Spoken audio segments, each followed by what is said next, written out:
I didn't take it seriously, honestly. I was just a little bit better than everybody no matter what. And I didn't have to really, like I said, I practiced. I mean, I practiced a lot when I was a little kid, and I guess I practiced hard, but not like who's the best wrestlers in the world. Yeah, Dan Gable, not Dan Gable hard, nothing like that. You know what I'm saying? So, yeah, I mean, I think I could have done way, way better if I would put that much effort into it. But I'm not sure that any sport had ever taken up my attention or put that much effort into it until I found jiu-jitsu. Working with this dude who, he's a big football player from college, and he had a Brazilian girlfriend. And one day at work, he started fucking with me like, oh dude, because he's big, like, you know, 6'2", 240, that kind of guy. And I was like, dude, quit fucking with me, or I'm gonna make you look stupid in front of everybody, right? So he comes at me, boom, hold him down, got his face in the cement, and he's okay. And when he goes home that day, and his girlfriend, he tells her what happened. So, oh, my friend Fabio Santos, you got to come meet him, right? So he goes to a class at Fabio Santos's. And he comes the next day at work. Oh, Pat, you got to come check this out. You got to come check this out. So it's wrestling, this and that. You know, Hoist Gracie, like the UFC. Okay, cool. So I went in there the next day. And the funny part is, my buddy went in with me, and that was his last day he ever did it. For me, I went in, and Fabio looks at me, and at the time I was over 200 pounds. Because I had lifted weights a little bit in the Army. I was bigger than I am now. And I go in there, and oh yeah, I wrestled for a long time, this and that. And he's like, oh, okay, no problem. I got the perfect guy for you. And he takes this guy out of the crowd, little 140-pound purple belt. He's like, you guys are going to train together. Oh yeah, no problem, right? Oh, bullshit, this guy broke me off so bad, he must have tapped me out 40 times in the hour and a half that I was there. I had a beard, I think, and I had 2 black eyes, and I'm driving, I have my hand out the window, and it's not in a great neighborhood over in by San Diego State, as a matter of fact, on El Cajon Boulevard. And I pull up, I'm standing there I'm sitting there in the car waiting to go across the 2 lanes, and there's a bunch of guys standing outside of a liquor store, and they're all staring at me talking, and one guy just locks eyes with me, and I'm waiting for traffic to go, right? And this guy walks right out through traffic and right up to my window, which is open, and goes like this. And I'm like, I didn't flinch, I just stood there and I was like, what the fuck? And the guy's like, yeah, right, what the fuck, motherfucker?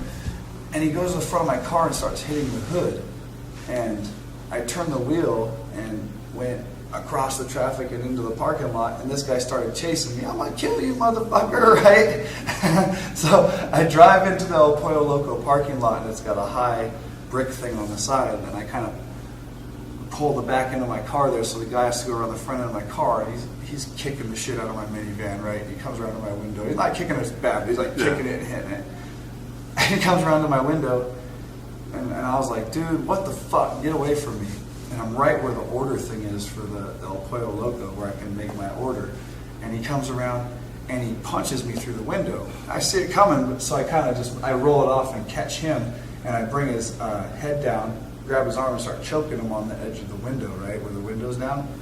Start choking him, and I'm like, dude, you're making a mistake. Get the fuck out of here. This is your last chance, I swear to God. And he backs up and grabs and tears like the whole front of my t-shirt off.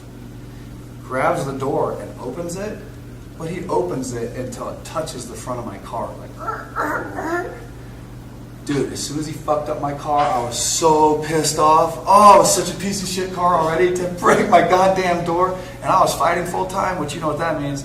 I didn't have any money. I couldn't afford a new fucking piece of shit $800 minivan. And this motherfucker comes around to the side, push kick him, get out, bam, hit him so hard, grab his neck, trip his legs out from underneath him, and hit his head off the cement so hard, boom, knee on stomach, elbow across, bam, bam, bam, bam, bam, elbow. This guy's fucking begging. It was so angry. That's one of the angriest I've ever been in my entire life at somebody. I broke the door of my car for no reason. I think so. And it's not just necessarily the guys making it into the UFC. Also, we've had some guys come in here that, there's nothing cooler than being in the corner of a UFC fight or a Strikeforce fight, and everybody's calling you, and, oh yeah, I saw you on TV, now, however, most of those guys, man, were always, the guys who were fighting at that height level, there's none of them that started off as Joe Bob can't chew gum and walk. They were all pretty good athletes, at least when they started. And I have a couple of guys that we've gotten, 10 or 11 pro wins that you would, if you had met this person the first day, you would be like, no, never, no, this person will never fucking fight him. And those are the ones that make you, that's kind of the payoff, you know what I'm saying? Even though I have to go spend my time in a shitty little backstage show where everybody's acting tough and has their own stupid ass clothing line and all that stuff, it's worth it to watch those guys, and their family's proud of them, and their kids think they're the toughest shit. That's pretty sweet.